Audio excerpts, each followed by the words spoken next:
Peter Parker is completely isolated. Forgotten by the world, he is left to watch his best friends live their lives without him.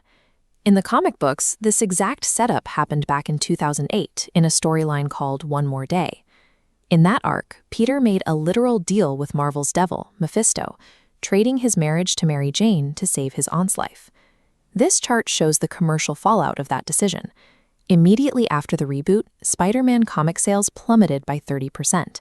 The numbers stayed down for years, resulting in a long-term commercial stagnation that suggested the core fanbase lost interest.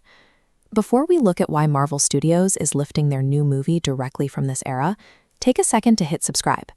The most successful superhero franchise in history is basing its next billion-dollar cinematic release on a storyline that readers actively rejected. At CinemaCon, Sony and Marvel officially titled the upcoming July 2026 film Spider-Man: Brand New Day. The official synopsis confirms this story picks up exactly 4 years after the events of No Way Home. The comic's Brand New Day initiative stripped away his supporting cast and forced him back into a struggling single loner trying to pay New York rent.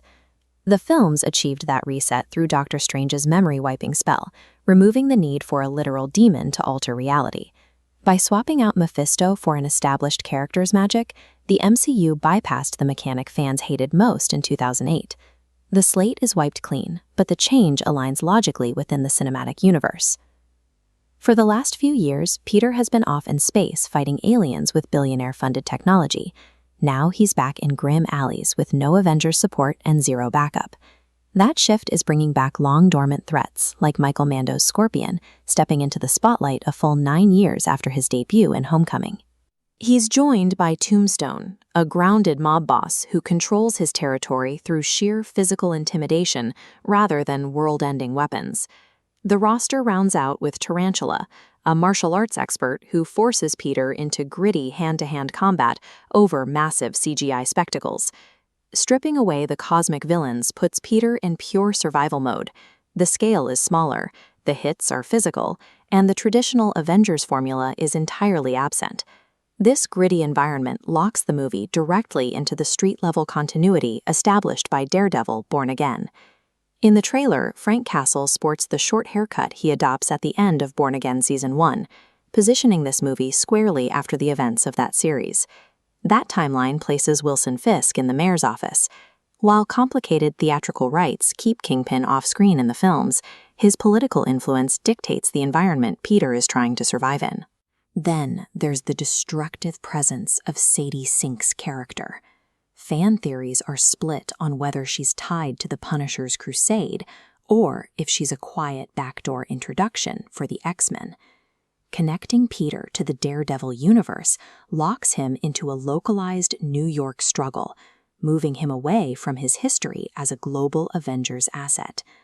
All of this creates a timeline vacuum.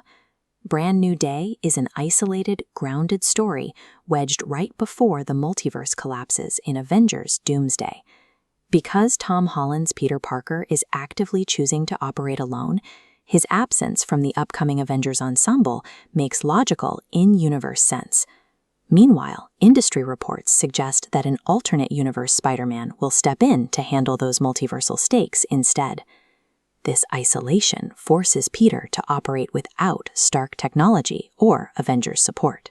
It delivers a self-reliant, shadow-operating version of the character that relies on his own wits rather than a multi-billion-dollar suit. While the comic reboot felt forced and artificial, the MCU uses Peter's existing tragedy to transition him into a solitary, street-level fighter.